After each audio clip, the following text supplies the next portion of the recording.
जबलपुर शहर में लगातार अपराधों का ग्राफ बढ़ता जा रहा है। अपराधी बेखौफ होकर आपराधिक घटनाओं को अंजाम दे रहे हैं। खासकर शहर में इन दिनों चाकूबाजी की घटनाएं लगातार सामने आ रही हैं। शहर के सिविल लाइन थाना क्षेत्र और कैंट थाना क्षेत्र में चाकूबाजी की 2 घटनाएं सामने आई हैं, जिसमें सिविल लाइन थाना क्षेत्र के मनोहर टी स्टॉल के सामने पार्किंग में गाड़ी खड़ी करने को लेकर विवाद हुआ और आरोपियों ने दनादन पीड़ित को चाकू से हमला कर दिया, जिससे युवक गंभीर रूप से घायल हो गया। वहीं कैंट थाना क्षेत्र में भी थाना के बगल में ही आरोपियों के द्वारा लड़की के साथ छेड़छाड़ की जा रही थी। इस दौरान उसका भाई आ गया और बीच बचाव करने लगा, लेकिन आरोपी बेखौफ होकर युवती और उसके भाई पर दनादन चाकू से हमला कर दिया, जिससे दोनों गंभीर रूप से घायल हो गए। सवाल उठ रहा है कि शहर में आए दिन अपराधी बेखौफ होते जा रहे हैं और लगातार उनके हौसले बुलंद होते जा रहे हैं, लेकिन चाकूबाजी की घटनाएं दिनों दिन शहर में बढ़ती जा रही हैं। ऐसे में अब देखना यह होगा कि पुलिस इन चाकूबाजों पर किस तरह से लगाम लगाती है और अपराधों पर किस तरह से अंकुश लगा पाती है। सर, हम मनोहर टी स्टॉल में सिविल लाइन के आगे वहाँ पे खड़े थे। हम दोस्तों के साथ चाय पी रहे थे, तो एक गाड़ी में 3 लड़के थे, वाइट शर्ट पहनी, वाइट पैंट पहने तीनों ने। तो गाड़ी पार्किंग में लगी थी, उसको लेके झगड़ा करने लगे थे कि ये गाड़ी क्यों लगाई है। तो हमने बोला गाड़ी पार्किंग में ही लगी है। तो पहले गाड़ी में लात मारी, तो हमने बोला कि क्यों कर रहे हो, तो वो गाली गलौज करने लगा और अपने साथी से उसने हथियार मारा, चाकू मंगवाई और हम पे हमला करने लगा।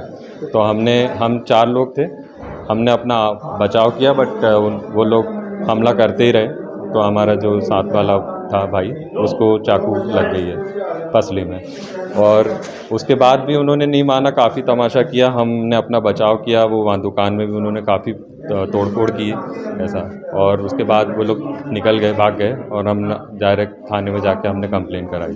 सर, ये ट्रक के पास कैंट थाने के बाजू में हुआ है और पुलिस वाले भी वहाँ मौजूद थे। सर प्लीज़ सर, हम चाहते हैं सख्त से सख्त सजा होना चाहिए। सर उनके पापा भी नहीं, हम ही एक ठो है, हमारा एक ठो बेटा है। मैं चाहती हूँ सर उनको सख्त से सख्त सजा दीजिए। हमारे बेटा को, मेरे बेटा को, मेरे बेटी को मारे हैं। नेहा कहार, नेहा मेरे लड़की पर गलत नज़र करे, कुछ बोले, उसने उतर के चांटा मारी, गाड़ी चाबी छीन लिए, उसको मारे, फिर बेटा बचाने लगा। जी सर, उसके यहाँ पर हाथ, सीने में हाथ लगाया, फिर उसने चांटा मारा, उसको भी मारा, बाल पकड़ के पटक दिया। सर गाड़ी से भागने की कोशिश करे, गाड़ी के चाबी छीन लिया। फिर जैसे तैसे बेटी दौड़ के आई, बताने आ रही थी, उसको भी मारे हैं। छोटी वाली को उसका पीछे पकड़ के हाथ मोड़ के रोक के रखी थी। जैसे तैसे वो टाइम पाई, दौड़ के आई, मेरे को बताई। मैं गई तो मेरी बेटी बेहोश गिरी पड़ी थी और मेरे बेटा पूरा खून निकल रहा था। और वहाँ सर यहाँ जांघ में उसको लगी है, और सर सब देख रहे थे तमाशा, पुलिस वाले उस समय थे, लेकिन किसी ने मेरे बेटा को ना कुछ करा ना कुछ। जब मैं गई, नहीं सर, मैं नहीं जानती, मैं तो देख भी नहीं पाई। जब पहुंची ने, मेरी बेटी बेहोश गिरी पड़ी थी और मेरे बेटा को खून पूरा एकदम लथपथ था। मैंने अपना कुर्ता फाड़ती नहीं फाड़ पाए। स्टॉल से उसका दूसरी आंटी हैं, वो वहाँ पर उनका टॉवल लेके मैंने उसके पैर में बांधा। सर फिर जाके मैं थाने में बोली कि सर उसका बयान लोगे कि हमारा बच्चा एक ठो मेरा जीने का सहारा। सर हमारी किसी दुश्मनी नहीं है सर। अभी तो हमारे पास सिर्फ एक ही लड़के घायल होने की सूचना आई है, जिसको हम लोगों ने हॉस्पिटल में ट्रीटमेंट के लिए भिजवाया है। बाकी तस्दीक करने के उपरांत कार्रवाई की जाएगी उसमें। कहाँ की घटना है ये सिविल लाइन थाने के पास में एक मनोहर चाय की दुकान है, उसके सामने की घटना है।